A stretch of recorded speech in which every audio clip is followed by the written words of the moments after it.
Untuk hari ini kita akan masuk ke bagian bagaimana caranya menampilkan gambar dan konten yang akan kita buat di dalam HTML, teman-teman.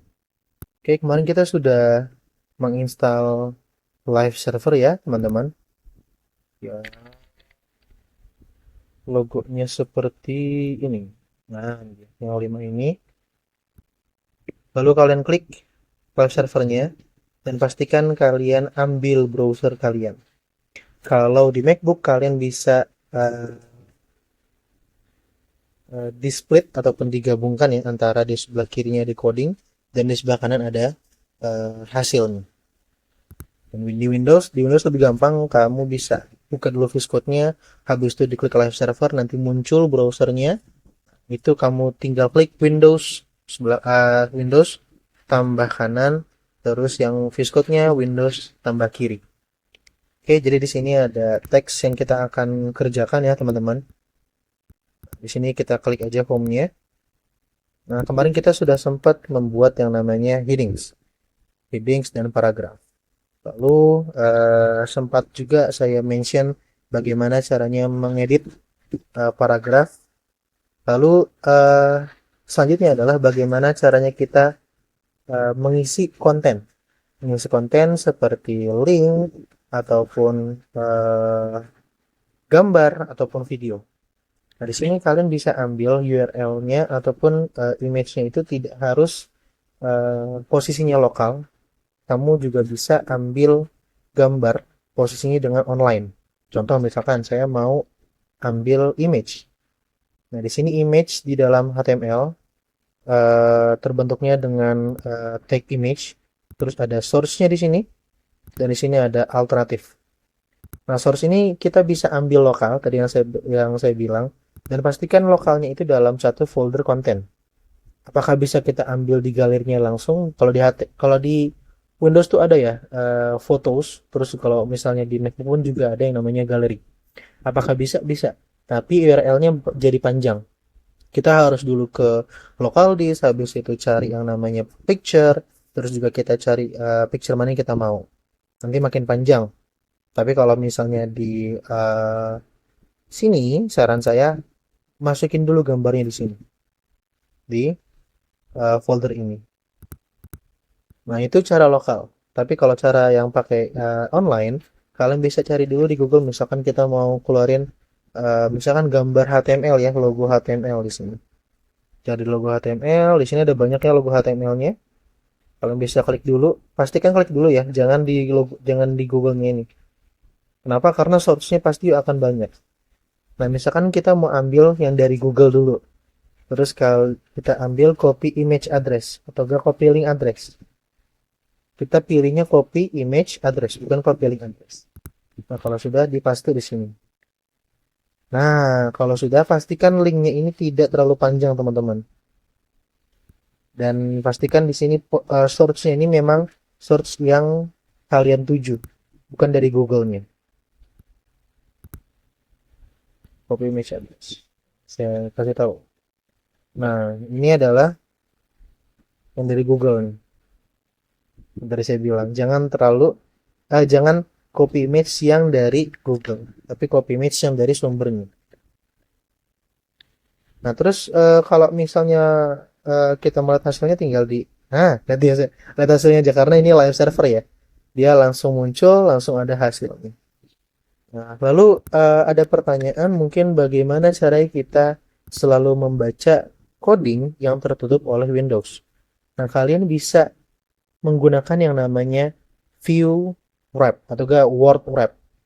Jadi kata-katanya tuh bakalan dibungkus. Contohnya di sini kalian klik view, terus ada yang namanya word wrap. Nah, dia pasti akan ke bawah dan menyesuaikan lebar dari si kode editornya. Dan kalian lihat ini bukan berarti nambah baris ya teman-teman, tapi ini satu baris yang kalian lihat di sini. Nah, oke. Lalu kita lanjut lagi teman-teman. Di sini saya sudah masukin. Oh, sorry. Kita klik dulu. Atau gak bisa dari sini. Copy image address, taruh di source-nya. Kita lihat hasilnya. Nah, ini hasil besar ya teman-teman ya. Hasil besar. Nah, di sini kalian lihat ketika dia ditampilkan source-nya, dia langsung kasih hasil gambarnya dari internetnya. Tapi ketika kita mungkin salah tulis, coba saya. Nah, ketika kita salah tulis atau URL-nya nggak lengkap, maka dia akan hilang. Nah, ini adalah tugas dari alternatif ini, ALT. Jadi ketika gambarnya hilang, kita akan kasih tahu ke orangnya bahwa gambarnya hilang atau gambarnya error. Gitu. Itu fungsi dari ALT. Nah, ketika gambarnya sudah diperbaiki, maka ALT-nya nggak bakalan muncul. Nggak bakalan muncul.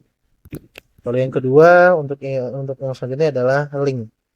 Nah, kalau link di sini kalian udah tahu ya link itu apa ya. Jadi tulisan yang bisa kalian klik dan mengarahkan ke halaman app tertentu ataupun website tertentu. Di sini kalian bisa panggil yang namanya ahref. Nah, ahref ini ya kita bisa bilang ya mungkin reference, I don't know, head reference or halaman reference. Intinya dia akan memberikan referensi link mana yang akan dituju. Misalkan saya taruh di sini,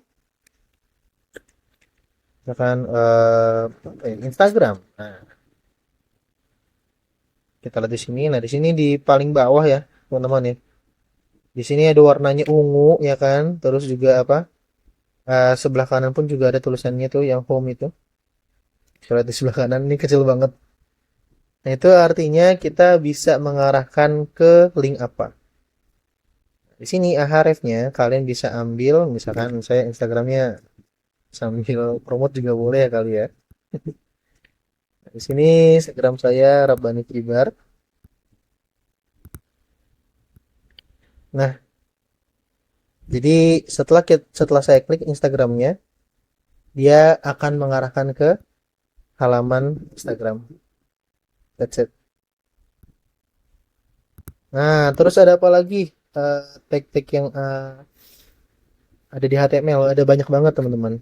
Misalkan kalian mau bikin paragraf, misalkan kita bikin paragraf di sini, ya paragraf loreng yang paling terkenal ya teman-teman ya.